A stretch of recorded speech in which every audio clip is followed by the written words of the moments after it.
In this next topic, the next video, students, this is the topic of Mir Qasim and the Battle of Buxar, 1764. Students, I want to make you remember that Battle of Buxar took place between English on one side and Mir Qasim, Shah Alam II and Shuja-ud-Dawla on the other side.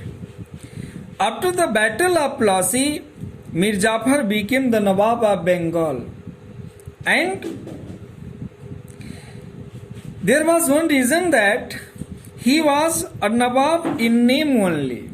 Only he was mere puppet in the hands of the British. Katputli matra tha, Shuja-ud-Dawla.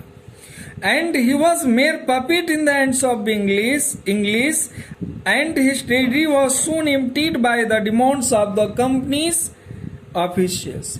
Company officials had a great demand, constant demand, not great but constant demand of his wealth, of his treasury, and the company and its servants were no longer interested in mere trade with India.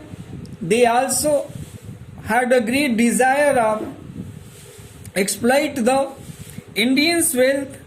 They were not interested more only in the trade with India. They wanted to get the whole control, fully control over the Nawab of Bengal, and by doing so only they could drain the wealth of the province of the Bengal. Therefore, Mir Jafar could not meet the demand of the company and its official, and the responsibility of running administration by on his shoulder, but he had no powers. All the powers the British had in their own hand. Only he was the ruler of the name only. There was nothing in his hand. And what was his consequence? What was its result?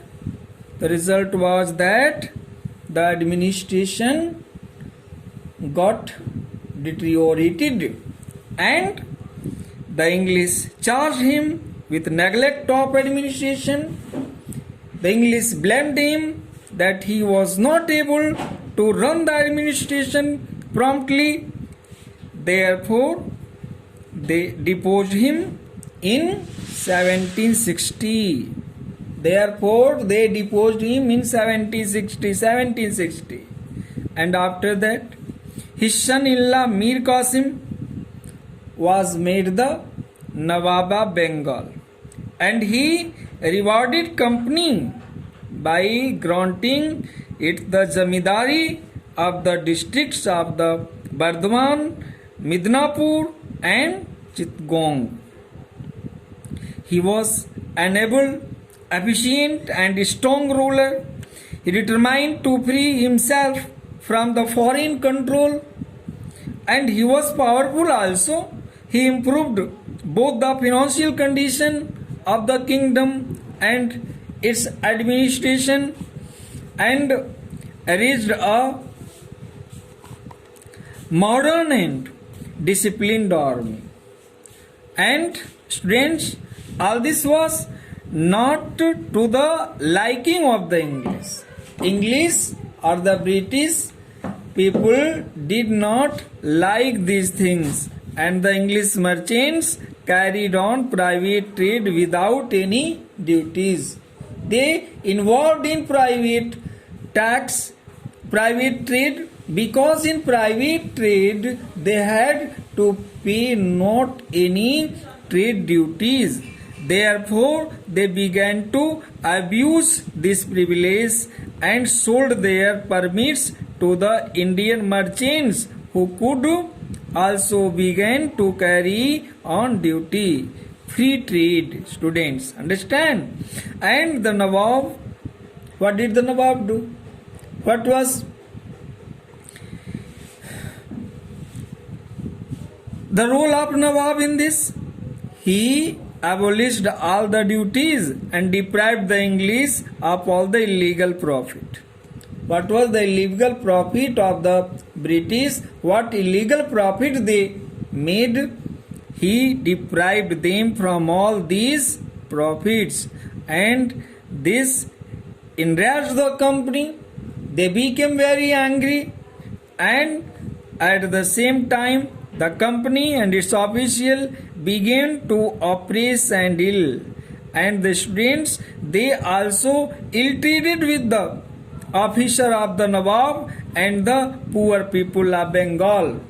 The officers of Nawab Mir Qasim and his people had to suffer the British treat, you can say, British anger, you can say. They had to suffer a lot, and Mir Qasim was defeated in a series of battles in 1763 and fled to Awadh. After being defeated in 1763, he fled to Awadh, and he made an alliance with Shuja-ud-Dawla, the Nawab who was the Nawab of Awadh, and Shah Alam II also, who was the Mughal emperor, and all these three rulers, the three Indian monarchs, clashed with the company's army at the Buxar on 22nd October 1764. The result was the Battle of Buxar, and students, Mir Qasim fled away and was never heard of again, and Shuja-ud-Dawla and Shah Alam II, they surrendered, and war finished, war came to an end as the result of the Treaty of Allahabad in 1765.